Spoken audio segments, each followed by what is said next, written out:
how are you? How are you? Karibu sana. Welcome to yet another episode of the Sheltered Champions. Good to see you. Good to have you.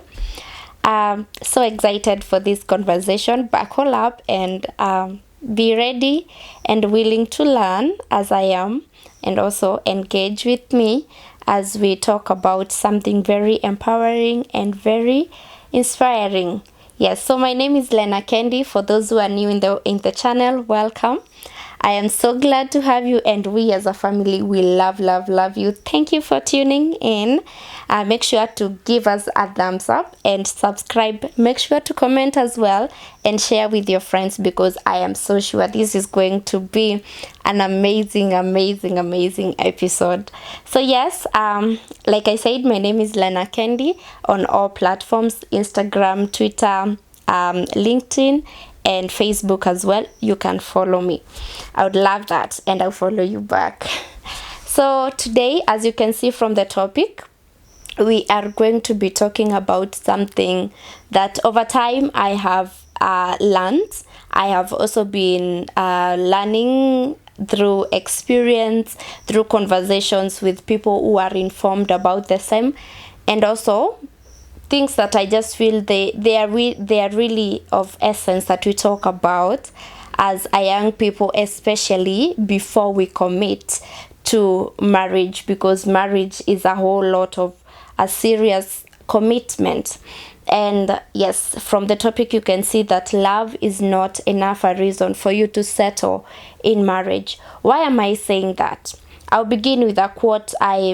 I believe I read it somewhere, and it said, the moment you're choosing the person you want to spend the rest of your life with, you are choosing who you want to become.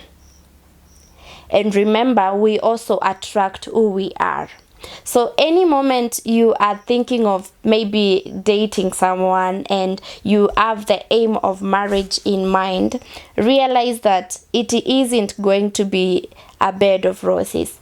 And I'm not trying to shade that marriage is not a good thing. It is a beautiful thing. I have seen beautiful marriages, and I look forward to a beautiful one as well. But to me, I feel like love is not enough, because realize you and the other person that you're settling in this covenant with, you've been brought up in different backgrounds. You've been taught different things growing up. Like, you're just not cut from the same cloth. You are a whole different personality, and they are, and therefore you require a lot of understanding, a lot of sacrifice, a lot of compromise, a lot of so many things, communication that has to be involved in that thing. Let me tell you a quick story of my own past experience in a relationship. Those who have been here from the word go, I've given us a couple of experiences I've had from my relationships. And I remember there's my very first ex-boyfriend, when I was dating him, and I was dating to marry. There wasn't no time for the fun of it. I never really wanted to date for the sake of, just dating.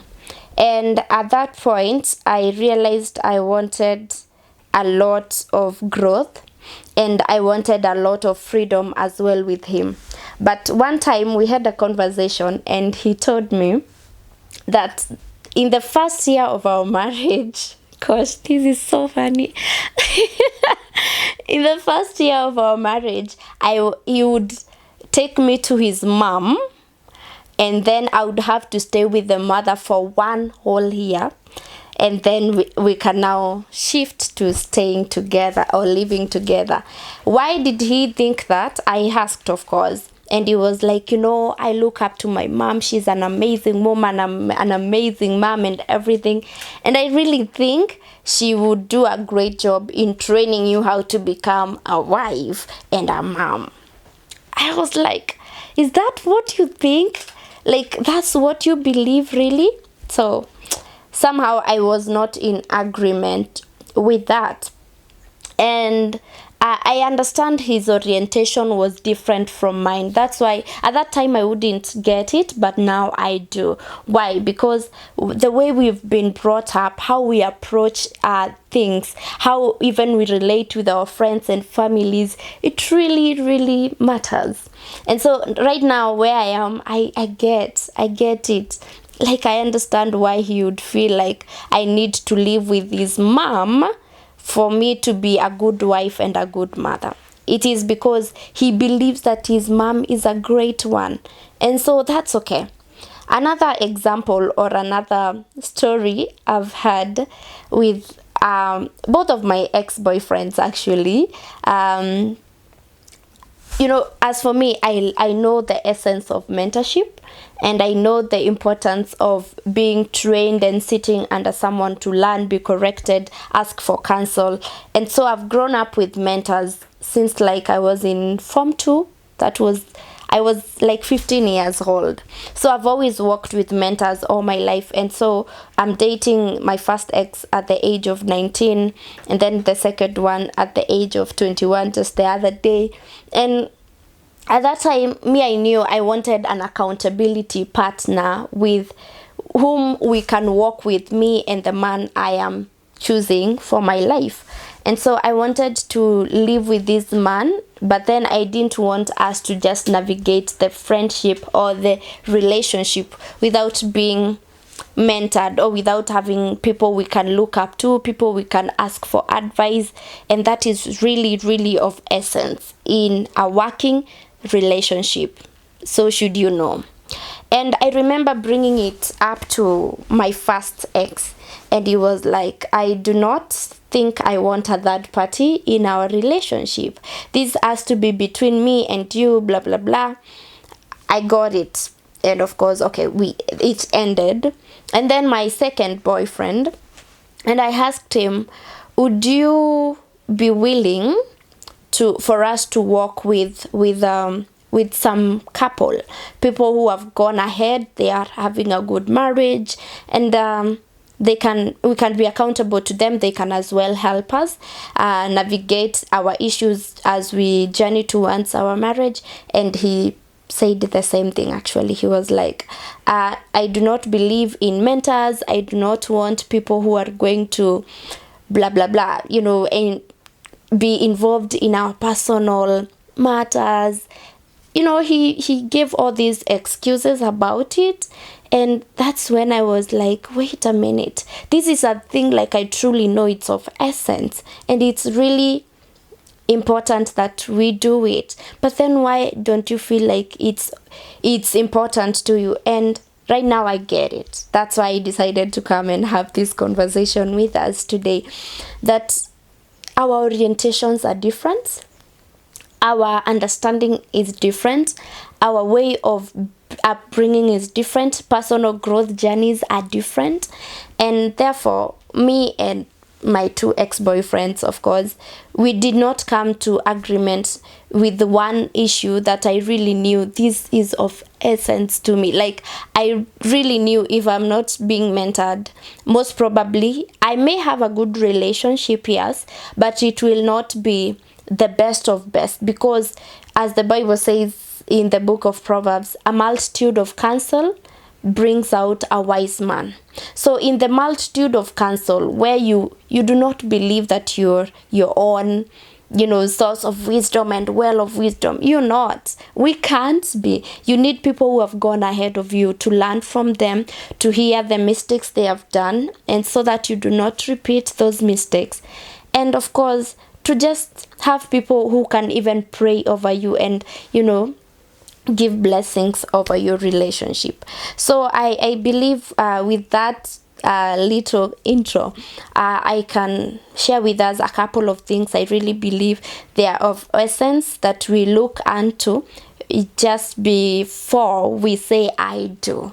Because once you say that I do, it's not a thing you can easily reverse. Even if you decide to divorce is like death.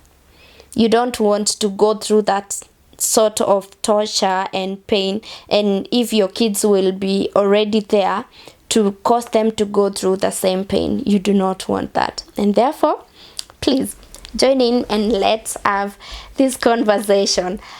Another thing, a thing we should also be able to look at before we say I do, and realizing that love is not enough, is how compatible are you?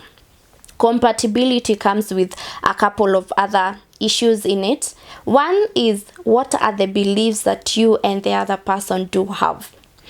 What do they believe? Do they believe in God? Do they believe in demons? Do they, just what are their beliefs when it comes to their spiritual life? Are they atheist? What are they? You need to understand, does this person believe? And if they believe it, do I believe the same thing? If not, am I willing to live with a person who does not believe the things I believe? If not, am I willing to compromise my own belief and shift to theirs, or are they willing to shift theirs to come to mine? That should be a major key thing that you get to ask and be aware of, because that will also mean what are the beliefs you want to expose your children to when they come to this world. Can you imagine? And I've seen such blended families which were actually, the kids were very okay, where the mother is a Christian and the father is a Muslim. And I've grown up seeing them like living well, and the kids had to choose, do you want to be a Muslim or do you want to be a Christian? And in some instances that has worked. But I don't know about you, if you would want your kids to have to choose between the belief of their moms or of their dads. So what would you want them to believe? That's one area, when it comes to compatibility that you need to look at. A second thing is your lifestyles. Are you a great spender? Are you extravagant with your money, or are you a saver? Or are you a budgeter? What are you, and what is the other person like? Do they budget? Do they save? Do they just buy on impulse? Are they spendthrift with their money? That's another area. You need to realize, if you're the person who wants to just live a middle class kind of lifestyle, and your partner maybe wants to go all out with buying cars and building bungalows and stuff, what is that like to them? What is that like to them? What are you compatible? Is that what you want to live by? Because if you realize the two of you are conflicting when it comes to such matters, it is going to, when you're dating, it is going to actually how do I say it, grow bigger when it comes to marriage. Because realize, when you're living with this person, you're now realizing a lot of things about them, the tiny details that you didn't see when you were dating and you were living apart from each other, but now you're together. So look at the lifestyles. Another thing is, you should be able to discuss issues like parenting, and what are some of the things you want to bring to your kids? How are you supposed to be present in the lives of your children? Are you willing? Do you want your kids to have the mom always doing all the nurturing and then the dad is nowhere to be found?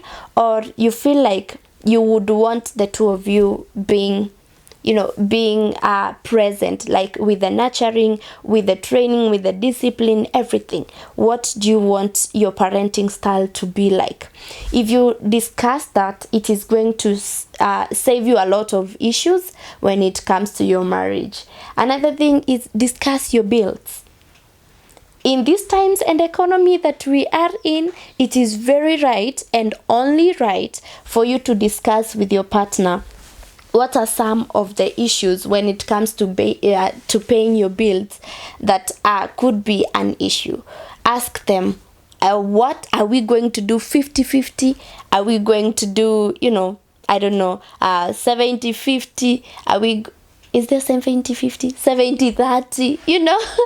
Just discuss the bills, how much you are going to take care of. Is it the man to handle all the other issues, like maybe rent and other water bills, electricity, blah blah blah, and then the mom to take care of the household? Just make sure you speak those things. If you are both employed and you've got for example, businesses on a personal level, or you're even bringing up an enterprise together as a couple, make sure to speak about it. Are you going to have joint accounts? Finances is a crucial thing in a relationship. So before you say, yes, I do, please make sure to ask. Make sure to ask and discuss those bills.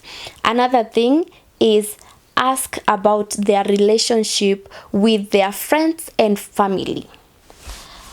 I believe family comes as the first major thing to a person or in the life of an individual. So if you realize that the partner you want to settle with is not is not someone who values family, what makes you think that if they do not value their family they have been born with, they are actually going to value the family they are going to create with you, who is a total stranger? I'm sorry, but that's just the fact. You are never born with this person. You're beginning to learn about them, discover new things about them every other time. Even 30 years into marriage, you realize something new about this person. It may shock you or not, but you are learning this person, you're discovering new things about them all your entire life. So ensure to ask, are they lover of their family? Are they caring with their family? How tight are they? There's also a tightness that can also cause some issue when it comes to your marriage, because you realize the slightest of conflict, your husband or your wife is running to the sister or to the auntie or to the mom to report you, not maybe to seek a solution, but they could be running to actually report you. Isn't that really not cool? I wouldn't take that kindly if it was high. So also ensure to discuss how close are they, what are the issues they can let out to their friends and families, and what are the other issues they cannot. And another thing we should be able to discuss before settling into a marriage relationship is personal goals and personal development and growth as an individual. What are some of the things you have in mind? You could get married at the level where you've graduated from your degree or diploma, and you realize your partner is not willing to let you further your education. And what if you realize that after you're in the marriage? Are you going to divorce them just because you want to master or to pursue a certain other degree or further your education? You cannot. But then you realize a lot of your dreams are going to be killed. A lot of your dreams are going to be, cut short. So it's very essential that you ask or you discuss. These are some of the things I plan to do. I plan maybe to buy a plot, establish this and that business. I also want to maybe go abroad. If I got a scholarship, I would go abroad. Make sure to let your partner know, because if they are not aware of your dreams, of your goals, and of your aspirations as their wife or their husband, it is really going to bring up issues. So that's why it's also essential that you do a lot of soul searching, a lot of personal growth and development to realize, who am I? What are the things I aim to achieve? What are the things I want to become? Once you have realized that, you will not settle for less. Because if you meet a person who is not willing to see you, become all of these things you've always dreamt of all your life, then it's really going to have issues. Now that we are talking about it, let me tell you a story. My ex, second ex, yes, I believe. And I'm a journalist, and it's been a dream since my childhood to like grow and become an amazing journalist, blah blah blah. And at one point I had this conversation with him, and he said, I do not want my wife being in the limelight. I was like, what do you mean by that? He was like, you being seen on the TV, and you being all over, in the air, on the air, and people are engaging with you, like the celebrity type of lifestyle. I don't want that for my wife. I was like, I totally get where you're coming from, but realize this has been my dream all my life. Not to be a celebrity, but to actually emerge into a great journalist. And if I have to get there, I will not evade the TV. I will be on people's screens. I will be, whether we want it or not.